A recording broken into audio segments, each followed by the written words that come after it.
Bismillahirrahmanirrahim. Assalamualaikum warahmatullahi wabarakatuh. Waalaikumsalam warahmatullahi wabarakatuh. Sahabat beriman dimanapun berada, kita jumpa lagi di video ini di Ustadz Danu Official Channel. Mudah-mudahan kita semua dalam keadaan sehat walafiat dan senantiasa dalam lindungan Allah Subhanahu wa Ta'ala. Amin. Sahabat beriman, sebelum lanjut, maaf ini Pak Ustadz, sebelum lanjut, banyak sekali para sedulur sahabat beriman yang memberikan komen di video kita nih Pak Ustadz. Kebanyakan itu mereka titip salam gitu. Dari siapa? Banyak, ada dari Hong Kong. Dari Hong Kong itu ada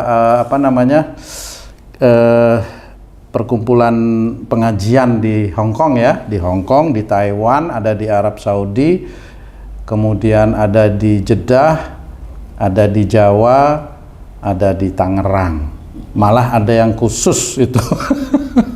Tolong nanti salam saya disampaikan lewat video seperti itu. Itu ada sedulur Mas Purwono Pak Ustadz di Tangerang. Jadi ini saya langsung sampaikan ini ya sedulur kepada Ya. Pak Ustadz. Gitu. Assalamualaikum Mas Pur. Jadi banyak juga yang bilang, Pak Tung, saya itu belajar lewat YouTube dengan Pak Ustadz Danu, boleh enggak saya memanggil Pak Ustadz Danu guru saya, seperti itu Pak Ustadz? Iya, boleh-boleh aja kan. Ini kan saling mengingatkan. Jadi kalau dipanggil boleh, panggil adik boleh, panggil anak boleh, panggil bapak ya boleh, terserah aja, boleh-boleh aja. Intinya insya Allah boleh-boleh aja. Silahkan. Baik sahabat beriman, itu tadi saya sudah sampaikan salamnya ke guru kita Pak Ustadz Danu ya. Kita langsung aja kali ini kita mau ngaji lagi nih sahabat beriman tentang kejadian-kejadian yang sering kita alami ya dalam kehidupan sehari-hari. Pak Haji, sehat Pak Haji? Alhamdulillah. Gini Pak Ustadz, kadang-kadang kita kalau saya nih juga pernah ini disuruh kalau mau berhasil seperti itu ya Pak Ustadz ya, beruntung lah dalam banyak hal. Dari dulu kuliah Pak Ustadz, lulus ujian, suruh ngamalin, suruh berzikir banyak-banyak, suruh tahajud Pak Ustadz. Alhasil itu kok sebenarnya ya yang saya alami itu tidak seperti yang saya harapkan, walaupun saya sudah menjalankan apa-apa yang dianjurkan ya oleh guru saya waktu itu, suruh banyak-banyak zikir, sampai baca surat Yasin, baca ayat kursi, kemudian kalau mau berhasil lagi, kalau mau ada keuntungan rezekinya lancar, malah disuruh baca surat apa itu, ada 1000 dinar kayak gitu tuh Pak Haji setelah habis sholat. Sebenarnya yang begitu itu boleh nggak sih Pak Ustadz? Karena kan kok nggak sesuai dengan keinginan gitu yang didapat itu. Gimana sebenarnya Pak Ustadz pencerahannya nih Pak Ustadz, mohon. Iya, sebelumnya bismillahirrahmanirrahim. Jadi kalau Allah menceritakan banyak-banyak mengingat Allah agar beruntung, kemudian disuruh baca ini baca itu, kita harus ambil, jangan disamaratakan ya, jangan disamaratakan itu antara ayat dengan riwayat. Maksudnya riwayat yang memang tidak ada tuntunan di dalam Quran tetapi sering dipakai orang, itu saya anggap itu riwayat ya. Jadi dari pengalaman seseorang itu ya riwayat seseorang, jadi belum tentu ada dalam hadis, jadi harus pahami itu. Jadi kalau umpamanya kalimatnya banyaklah ingat kepada Allah agar beruntung, itu memang salah satunya diambil dari Quran. Wadhkurullaha katsiran la'allakum tuflihun. Itu ada dalam surat Jumu'ah. Itu artinya dan banyak-banyaklah mengingat Allah ya agar beruntung. Nah, mengingat Allah agar beruntung. Kalau Allah menceritakan mengingat Allah agar beruntung, di sini ada kalimat yang jarang sekali orang paham. Kalau Allah bilang beruntung, berarti orang itu masuk surga. Oh. nantinya seperti itu Pak Ustadz ya. Insya Allah itu masuk surga. Kalau Allah sudah bilang beruntung, itu Allah bilang beruntung, insya Allah itu masuk surga. Jadi jangan ditakar bahwa beruntung itu kaya. Beruntung itu berhasil. Beruntung itu punya titel. Beruntung itu punya istri cantik. Beruntung punya anak-anak soleh. Beruntung itu tidak seperti itu. Walaupun kenyataannya anaknya kelihatan soleh. Kan saya bilang kelihatan aja karena saya nggak tahu hati, namanya manusia kan nggak tahu. Kelihatannya soleh. Banyak kok cerita orang anaknya dulunya soleh, nggak taunya gedenya benci sama orang tuanya, nggak mau sholat, nggak mau kuliah. Itu banyak cerita seperti itu.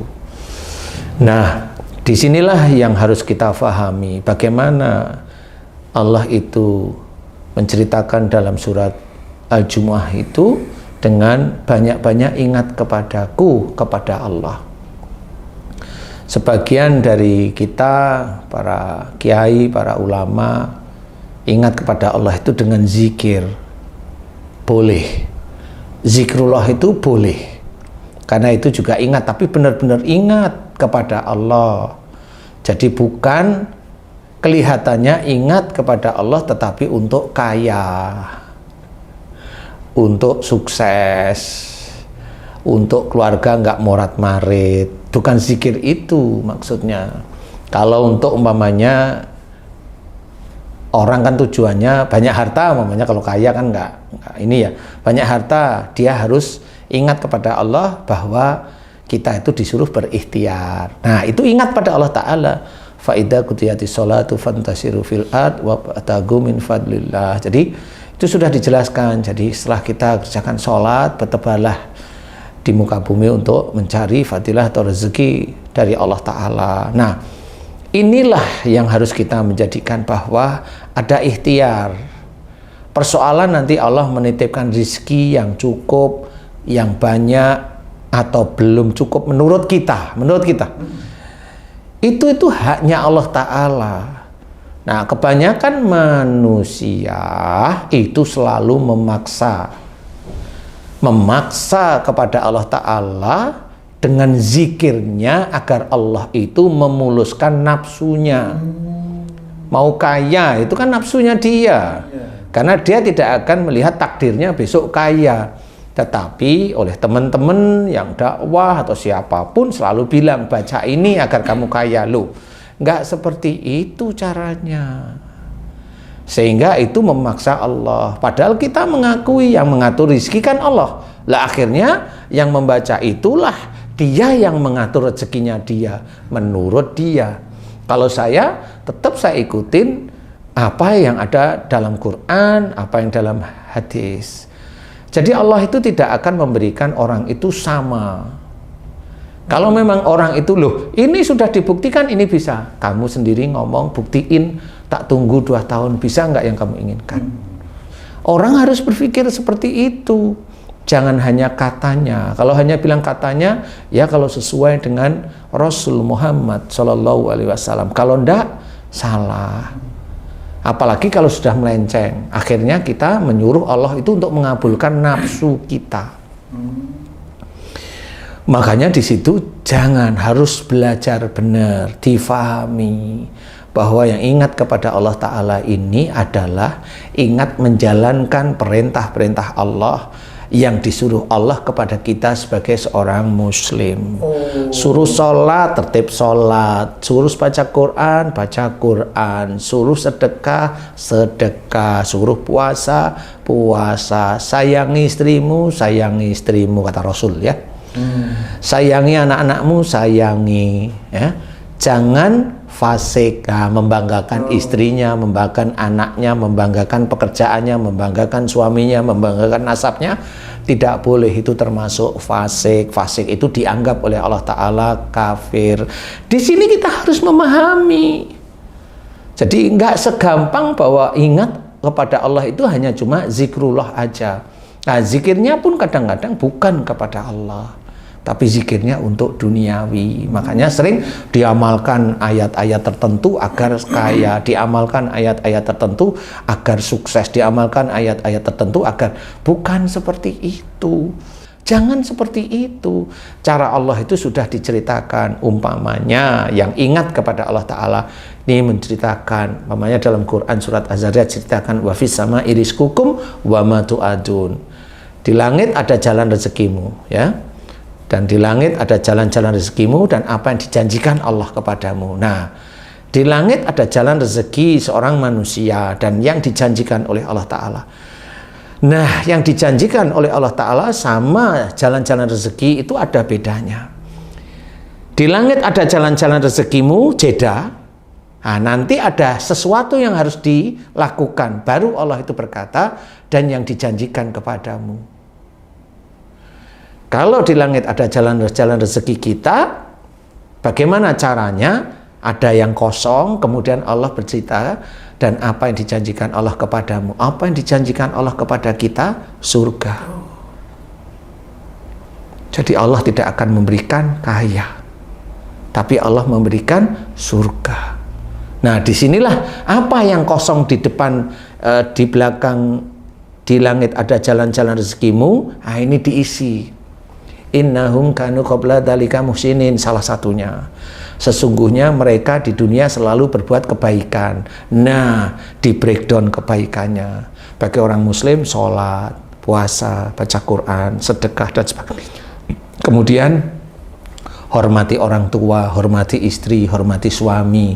Ajarkan kepada keluargamu jalan-jalan Allah yang baik, tidak menekan, tidak memaksa. Nah, inilah yang harus kita pahami, bahwa itu salah satu jalan. Kemudian berbuat baik, menjaga lisan, tidak ngomong ngawur, menjaga pikiran, tidak suudzon, menjaga lisan, tidak gibah, menjaga lisan, tidak emosional, menjaga lisan, jangan sampai meneteskan air mata orang tua kita. Kan begitu, menjaga perilaku agar orang tua kita tidak bersedih dengan kita. Itu berbuat baik. Itu di belakang tadi. Kemudian apalagi? Bahwa kita disuruh di dalam di dalam mencari kehidupan yang baik ini tetap melakukan ikhtiar-ikhtiar, yaitu kanu qalilan minal laili ma yahjaun. Jadi diceritakan di sini orang-orang yang menjedikkan tidur di waktu malam. Kalau ini zamannya Nabi, orang yang mau mendengarkan nasihat Nabi, orang yang mau menerima nasihat Nabi, Quran, hadis, Quran, sunnah, dan sebagainya. Nah, orang ini mau mendengarkan dan mencoba mengamalkan, itu masuk deretan berikutnya. Kemudian apalagi? Wabil asharihum yastaghfirun. Di penghujung malam mereka memohon ampun. Ini berhubungan dengan sholat sunnah tahajud, qiyamul lail yang harus kita kerjakan. Nah, di sini Allah mencontohkan, menyuruh wastaghfirun, dan selalu memohon ampun. Jadi Allah menyuruh itu untuk selalu bertobat, mohon ampun. Di titik itu kita sudah harus berpikir bahwa tidak ada keinginan yang dicatatkan oleh Allah Ta'ala untuk meminta dunia. Malah ini yang diajarkan Allah adalah untuk memohon ampunan kepada Allah Ta'ala. Nah, inilah istighfar, inilah yang dipergunakan kalau orang yang rezekinya seret, kamu kurang istighfar. Nah, disitulah sebenarnya kalau kamu rezekimu seret kurang istighfar, ya tidak benar seluruhnya, tidak benar. Semuanya tidak benar seluruhnya, tapi juga tidak salah. Bagaimana itu penjelasannya itu? Jadi orang itu kalau ingin kaya, akhirnya dia istighfar terus nanti. Kan bukan seperti itu. Jadi harus dijelaskan kepada taklim, kepada majelis, istighfar yang bagaimana. Karena kebanyakan orang itu mengajarkan kalau kamu ingin sukses, kamu ingin berhasil, kamu ingin kaya, kamu ini tahajud, mohon. Kan gitu, mohon, ini mohon apa aja nanti dikabulkan oleh Allah Ta'ala. Nah, di situ bertahun-tahun akhirnya nggak dikabulkan. Akhirnya dia lupa omongannya gurunya dulu. Lah memang enggak. Allah sudah mempersiapkan bagaimana orang yang nanti akan dititipi amanah, entah itu amanah anak yang baik, entah itu amanah istri yang baik, entah itu amanah suami yang baik, entah itu amanah orang tua baik, entah itu amanah pekerjaan yang baik, entah itu amanah rizki yang baik. Itu ini menjadi suatu gambaran itu amanah. Nah, kalau dia mendapatkan amanah, apakah dengan dia itu mendapatkan rizki yang besar terus selesai kayak endingnya bioskop? Bioskop itu kalau udah menang itu kan selesai sudah happy ending itu kan selesai. Apa hidupmu itu mau seperti itu? Setelah dapat terus happy ending, mati maksudnya? Kan enggak itu maksudnya bukan enggak itu, wah enggak boleh Ustadz ngomong enggak karena dia bisa aja mati berikutnya. Iya, maksudnya itu kalau kita itu memang masih diberi kesempatan oleh Allah Ta'ala umur, harta yang seperti itu kan bisa dikurangi oleh Allah Ta'ala. Nah disinilah harus berpikir, semua yang terjadi di kehidupan kita ini ujian. Nah yang beruntung itu tahu, oh ini saya diberi rezeki oleh Allah Ta'ala, alhamdulillah. Itu paling 2 detik, 3 detik. Nah apa yang kita lakukan lagi di luar kita hanya mengucap cuma 2-3 detik. Cobalah bersyukur, Allah sudah menitipkan kaki, Allah menitipkan tangan, Allah menitipkan otak, telinga, mata, mulut kita. Bersyukurlah melalui itu yang sudah dititipkan oleh Allah Ta'ala. Itu karunia dari Allah Ta'ala. Sejak kita dilahirkan, apalagi sejak dalam kandungan ibu, kita itu diberi komplit. Bersyukurlah lewat itu. Itu aja kita jarang sekali bersyukur. Sangat jarang sekali bersyukur. Bersyukur kalau sudah dapat hadiah. Bersyukur kalau sudah dapat bonus. Kalau bonus nggak keluar-keluar, gerundel. Sama aja. Betul nggak Ci dulu? Betul. Nah kan betul. Jadi ada sesuatu. Nah itu kalau pada saat gerundel, nah itu nggak ingat Allah. Itu nggak ingat Allah, walaupun gerundel, ini bonus nggak, nah itu nggak ingat Allah itu. Siapapun orang, kamu, aku pensiun, aku nggak dapat amplop, nah itu gerundel tetap. Bener tuh. Itu nggak ingat Allah itu. Ingatmu ya nafsu sebenarnya. Nah ini tidak bisa seperti itu. Dan orang itu bisa menjaga nggak dia itu untuk tidak begitu? Saya jawab sulit. Makanya kita belajar istiqomah. Sulit untuk senantiasa mengingat Allah Ta'ala. Disinilah yang harus kita ketahui sehingga terjawab. Nah, ada satu lagi belakangnya yaitu wa fi amalihim haqqul lisaili wal mahrum. Jadi di situ ada harta kita itu ada haknya orang yang meminta dan tidak meminta. Kita berikan. Entah itu wujudnya itu zakat mal, zakat fitrah, kemudian sedekah dan sebagainya itu di titik itu. Siapa yang dikasih sedekah yang paling bagus? Orang tua kita. Jadi kalau kamu, umpamanya kamu kok saya masih segini-gini aja, ya protes dikit-dikit. Kamu pernah nggak ngasih sedekah tiap bulan kepada orang tuamu?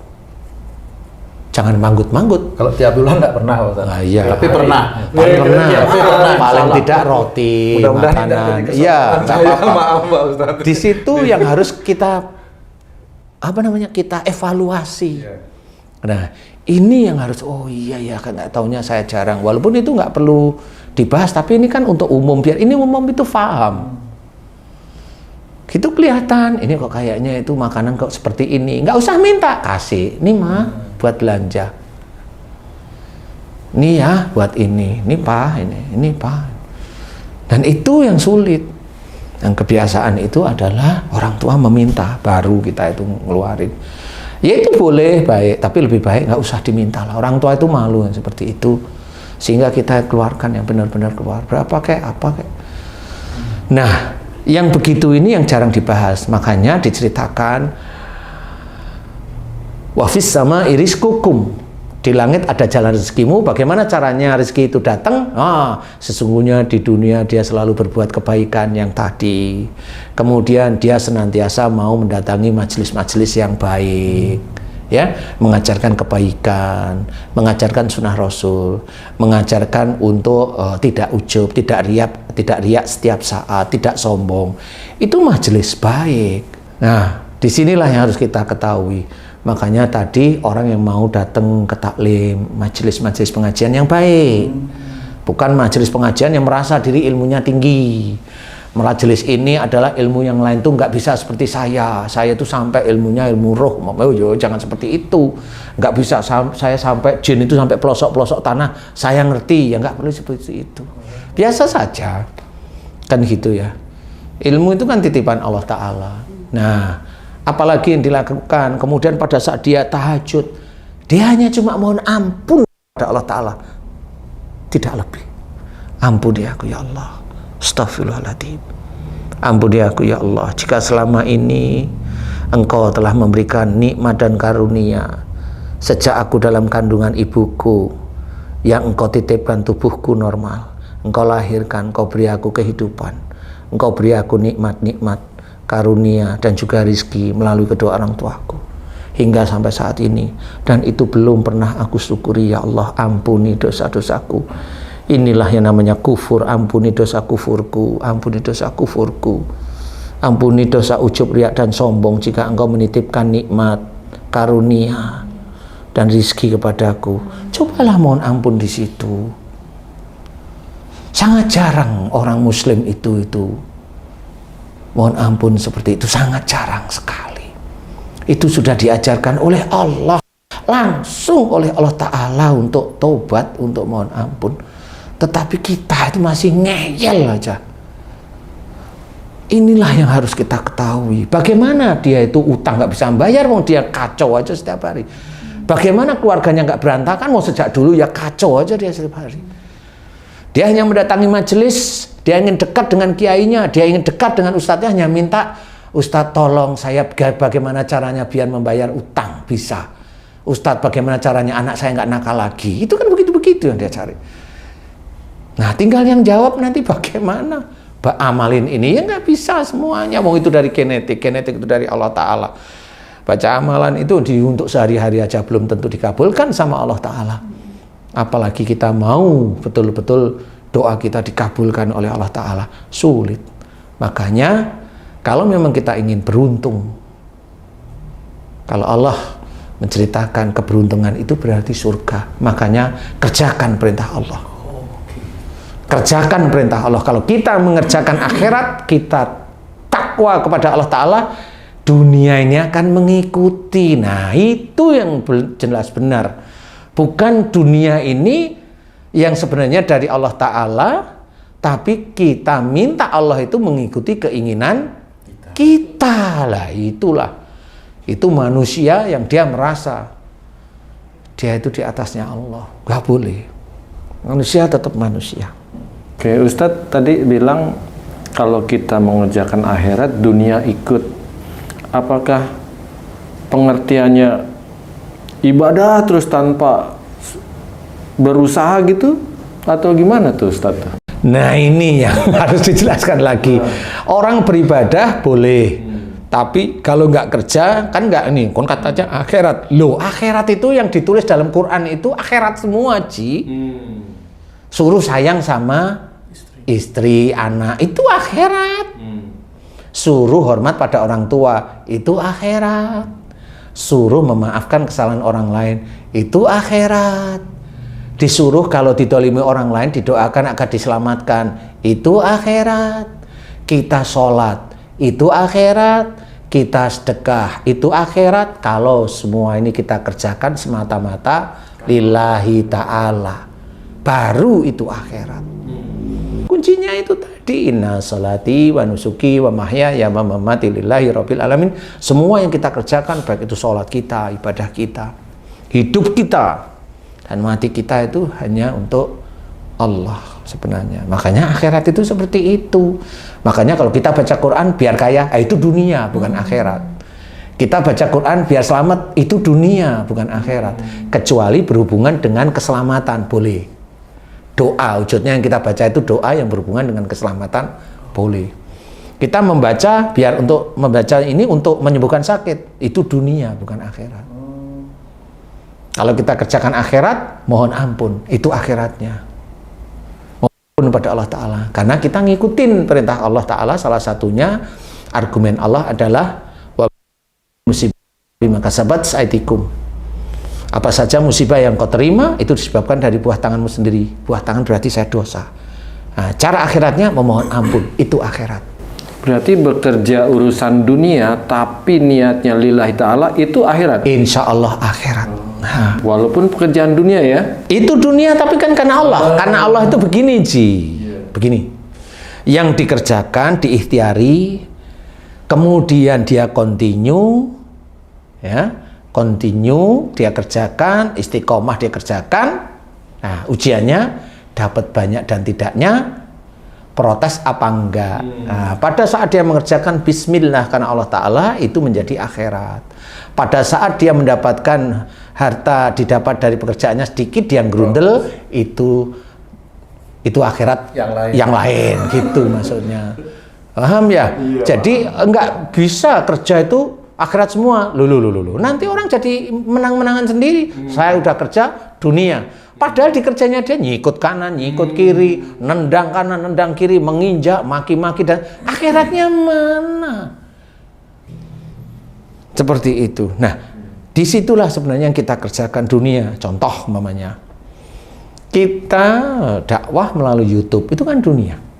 Tapi kalau kita niatkan karena Allah Ta'ala dan mengajarkan yang benar sesuai dengan perintah Allah, nah, itu niat kita memang betul-betul akhirat, dan yang kita kerjakan ini benar-benar lurus di hadapan Allah. Nah, itu akhiratnya mudah-mudahan jariah. Inilah sebenarnya yang harus kita pahami. Walaupun kita ngerjain dunia, gak bisa kita itu ngerjain dunia, kemudian masuk YouTube, kemudian dikenal, kemudian aku terkenal. Itu ujub riak, itu sudah. Itu ujub riak, mau apa dia omongin, itu ujub sama riak. Itu nggak ada. Apa yang dikerjakan itu hilang. Tidak boleh. Itulah belajar akhirat. Nggak bisa. Kita dikenal itu kan ujian. Saya diizinkan di TV, itu kan ujian dari Allah Ta'ala. Kalau saya merasa bangga di TV, ya selesai saya sudah. Saya merasa terkenal, selesai sudah. Akhiratnya. Nggak ada akhiratnya sama sekali malah. Akhiratnya selesai maksudnya. Iya, selesai sudah. Walaupun dunianya dapat. Belum mesti juga. Kadang-kadang juga yang sering di TV, kadang-kadang juga ya begitulah. Begitu. Saya nggak bisa cerita. Ya begitulah. Gitu. Ya, jadi rugi dua-duanya ya. Nah, inilah yang harus kita ketahui, hati-hati seperti itu. Jadi pekerjaan dunia itu Allah yang bercerita. Kejarlah akhiratmu, dunia akan mengikuti. Itu Allah sebenarnya. Maksudnya kerjakan semuanya yang ada di dunia itu kan Allah, dan pekerjaannya baik. Bukan mau curi, bismillah mudah-mudahan tidak ketahuan loh. Ya bukan seperti itu, kan gitu. Dan dunianya itu bukan menurut apa yang kita pikirkan. Enggak, menurut Quran, hadis dan sunnah, dah titik. Udah titik. Kalau menurut kita enggak boleh. Nah, itu kuncinya. Menurut kita tuh menurut nafsu kita. Iya, maksudnya kan menurut nafsu nggak boleh seperti itu. Itu nggak ketemu itu nanti. Zikrullah, mengingat Allah itu lebih kepada mengingat hukum-hukum Allah dalam kita melaksanakan suatu pekerjaan. Insya Allah benar itu. Lalu kenapa disuruh baca Jangan, ini, baca nggak itu? boleh. Bukan nggak boleh. Kamu bilang kenal aku, lalu kenapa disuruh? Nggak boleh kamu bilang seperti itu. Karena saya katakan zikrullah pada saat dia itu melakukan sehari-hari tetap boleh. Tidak boleh kita bilang tidak boleh, tidak boleh. Itu boleh silahkan. Tetapi puncaknya itu adalah mengingat hukum-hukum Allah, mengingat apa yang diperintahkan Allah. Zikrullah itu kan hanya kalau kita nyantai, hanya kalau kita itu, kalau bukan nyantai, melakukan sesuatu aktivitas. Kenapa melakukan aktivitas sebagai zikrullah? Zikrullahnya apa? Bertasbih aja. Cukup. Loh, kenapa bertasbih? Karena dalam surat At-Tur, salah satunya dalam ayat tersebut, ceritakan Rasul itu disuruh dalam menunggu ketetapan Allah Ta'ala, disuruh untuk bertasbih kepada Allah Ta'ala. Memuji Allah. Nah, ini harus kita fahami, Allah yang menyuruh. Berarti kita setiap saat itu umpamanya dengan bertasbih, memuji Allah, boleh. Makanya tidak boleh ada larangan. Boleh. Nah, tapi kalau bacaan itu untuk duniawi, nah ini yang harus kita telah seperti itu. Kalau memang udah saya maunya gitu, monggo, nggak apa-apa. Kan beda pendapat, tidak ada persoalan. Mungkin gitu. Tapi buktikan dulu bener apa enggaknya. Jadi jangan digeradak geruduk sehingga kita menjadikan salah nanti di hadapan Allah Ta'ala. Apa yang kita kerjakan, kita kira itu amal soleh, nggak taunya karena nggak ada tuntunan dalam sunnah, ya salah, nggak ada amal solehnya lah, minimum itu. Seperti itu, wallahu a'lam. Jadi harus hati-hati di situ. Jadi speechless nih Pak Ustadz. Pak Haji, kalau di dalam rumah tangga nih Pak Ustadz ya, aduh ini kan banyak sekali permasalahan ini. Wah, ini atas saya aja atau mudah-mudahan ini jadi ilmu buat saya ini. Misalnya ada pancingan yang menyebabkan akhirnya ngomongnya itu salah. Terus mengingat Allahnya itu yang seperti apa akhirnya gitu harusnya Pak Ustadz, supaya tidak terjadi pergumulan apa namanya tuh, wah langsung ribut-ribut seperti itu Pak Ustadz di rumah tangga. Jadi gini, kalau yang kamu tanyakan itu harus melihat ke belakang dulu. Kamu ke belakang, ya kamu dan keluargamu itu ke belakang dulu.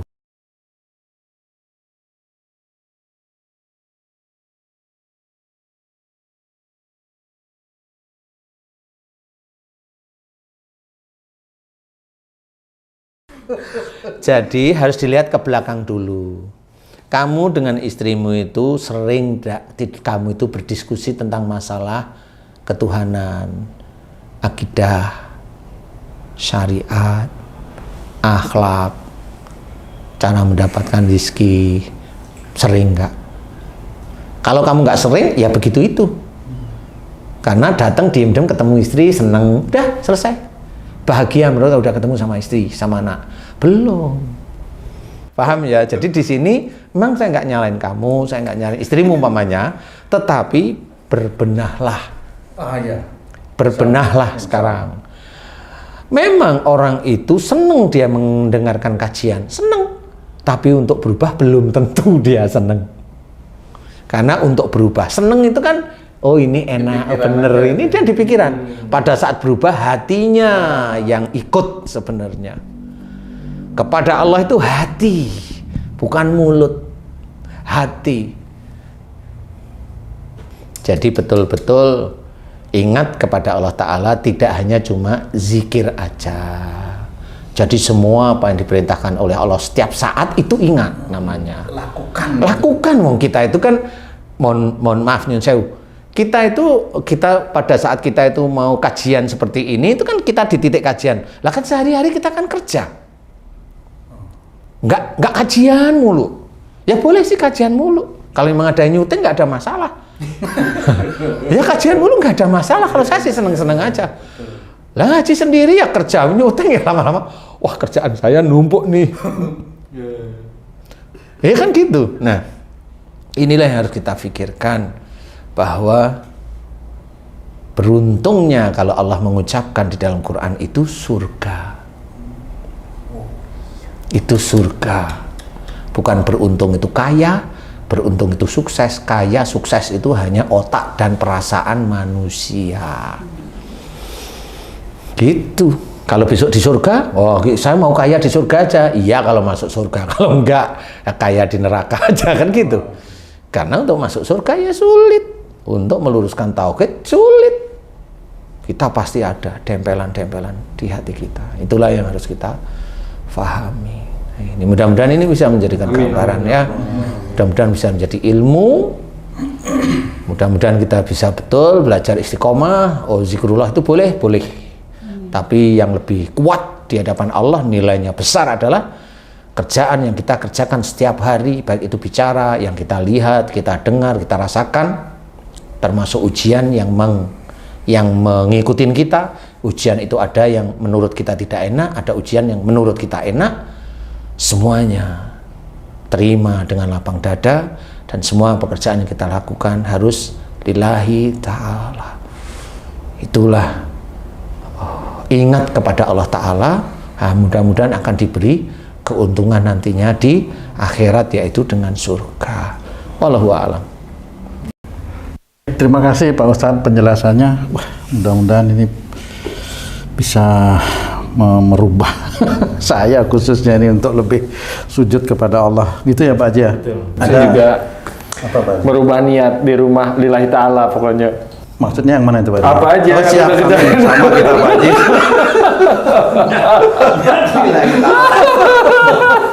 Aduh, terima kasih Pak Ustadz, Pak Haji. Sahabat beriman, demikian tadi pencerahan atau kajian kita kali ini bersama guru kita Pak Ustadz Danu. Mudah-mudahan ini bisa meningkatkan keimanan dan ketakwaan kita kepada Allah Subhanahu wa taala. Billahi taufiq wal hidayah. Wassalamualaikum warahmatullahi wabarakatuh. Waalaikumsalam warahmatullahi wabarakatuh. Alhamdulillah.